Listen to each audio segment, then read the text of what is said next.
తెలుగుదేశం పార్టీకి చెందిన ఆ ఎమ్మెల్యేను వరుస వివాదాలు చుట్టుముడుతున్నాయి. తనకు తెలియకుండా వివాదాలు ముసురుకుంటున్నాయో, లేక స్వీయ తప్పిదాలతో చేసుకుంటున్నారో, లేక కొందరు ఉద్దేశపూర్వకంగా ఇరికిస్తున్నారో తెలియదు కానీ కాంట్రవర్సీకి కేరాఫ్గా మారిపోయారు. నిన్నటి వరకు భూ వివాదాలు, అక్రమ వసూళ్లు, ఇక రాజకీయ తగాదాలే అనుకుంటే ఇప్పుడు జూనియర్ ఎన్టీఆర్ ఫ్యాన్స్ ని గెలికేశారు. దీంతో రగిలిపోయిన ఎన్టీఆర్ ఫ్యాన్స్ ఎమ్మెల్యే కార్యాలయాన్ని ముట్టడించారు. క్షమాపణలు చెప్పాలని డిమాండ్ చేశారు. దగ్గుబాటి ప్రసాద్ అనంతపురం ఎమ్మెల్యేగా గెలిచినప్పటి నుంచి కాంట్రవర్సీలు వెంటాడుతున్నాయి. ఆయన అనుచరులు చేస్తున్నారో లేక ఆయనే చేసుకుంటున్నారో తెలియదు, వరుసగా వార్తల్లో నిలుస్తున్నారు. మొదట్లో రేషన్ బియ్యం కోసం డీలర్లను బెదిరించిన ఆడియో ఒకటి బయటకొచ్చింది. అందులో ఎమ్మెల్యే దగ్గుబాటి బంధువులు రామాంజనేయులు మాట్లాడినట్టుగా ఉంది. ఆ తర్వాత స్నేహ చికెన్ వ్యాపారుల్ని బెదిరించినట్టుగా ఇంకో ఆడియో బయటకొచ్చింది. ఈ వ్యవహారంలో కొందరిపై కేసులు నమోదు చేశారు. తర్వాత భూ వివాదంలో ఎమ్మెల్యేతో పాటు ఆయన బావమరిది అశోక్, ప్రధాన అనుచరుడు గంగారం పేర్లు బయటకొచ్చాయి. ఇటీవల బుడబుక్కల వారి స్థలం వివాదంలో కూడా ఎమ్మెల్యే మనుషులంటూ ప్రచారం జరిగింది. అటు అస్రా ఆసుపత్రి స్థల వివాదం పెద్ద దుమారమే రేపింది. తాము ఓనర్ల నుంచి ఏడాదిన్నర క్రితం స్థలం రిజిస్ట్రేషన్ చేయించుకుంటే కొందరు వ్యక్తులు ఇప్పుడొచ్చి డబుల్ రిజిస్ట్రేషన్ చేయించుకున్నారని ఆరోపణలొచ్చాయి. అస్ట్రా ఆప్టికల్స్ పై ఎమ్మెల్యే బర్త్డే రోజునే దాడి జరిగింది. దాడిలో ఎమ్మెల్యే వర్గీయులున్నారంటూ ప్రచారం జరిగింది.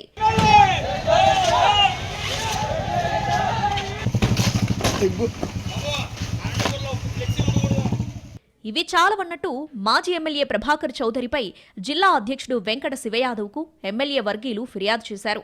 దీంతో ప్రభాకర్ చౌదరి తీవ్రంగా స్పందించారు.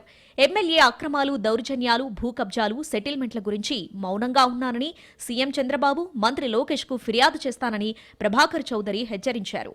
ఆ తర్వాత దగ్గుబాటి కూడా ప్రభాకర్ చౌదరి గురించి తీవ్ర వ్యాఖ్యలు చేశారు. సొసైటీ భూములు, 08 భూములంటూ పలు ఆరోపణలు చేశారు.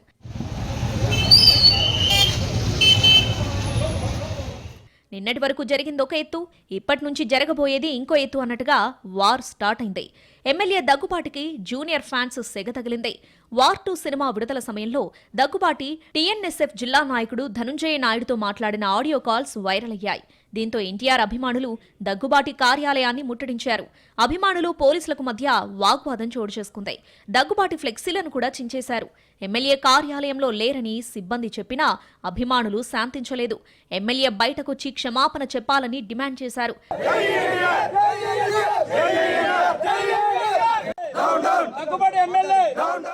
ఆడియోతో తనకు ఎలాంటి సంబంధం లేదన్నారు MLA Daggubati. NTR family, Nara family కుటుంబాలంటే అభిమానమని, గిట్టని వాళ్లు తప్పుడు ప్రచారం చేస్తున్నారని స్పష్టం చేశారు.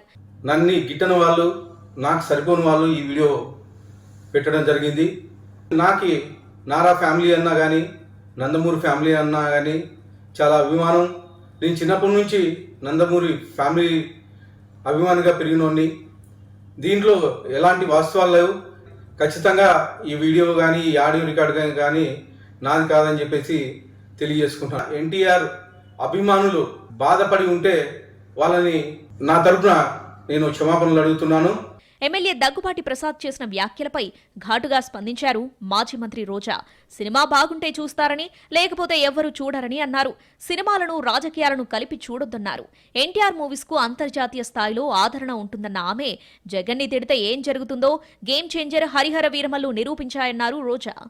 పెద్ద ఎన్టీఆర్, చిన్న ఎన్టీఆర్ అభిమానులు అందరూ కూడా చిన్న ఎన్టీఆర్ సినిమా చూస్తారు. వీళ్ళు చిన్న ఎన్టీఆర్ సినిమా నేను ఆపేస్తాను అంటే సూర్యుడిని అరచేత్తో ఆపుతాము అన్నంత హాస్యాస్పదంగా ఉంది. సినిమా బాగుంటే ఎవ్వరు ఏం చేయలేరు, బాగాలేనప్పుడు ఎవరు ఆడించలేరు. అది హరిహర వీరమల్లమే విషయంలో మీకు తెలుసుంటుంది. సో ఎమ్మెల్యేలు తలకిందులు తపస్సు చేసి టికెట్లు ఫ్రీగా ఇస్తే కూడా వాళ్ళ అభిమానులే థియేటర్కి రాలేక ఏడుస్తూ ఆ సినిమాని ఎలా తిట్టారో మనం కళ్ళారా చూసాం. ఇలా దగ్గుబాటి వరుస వివాదాలతో అందరి నోళ్లలో నానుతున్నారు. కానీ ఇవన్నీ కొందరు నాయకులు చేస్తున్న కుట్రలంటూ దగ్గుబాటి చెబుతున్నారు.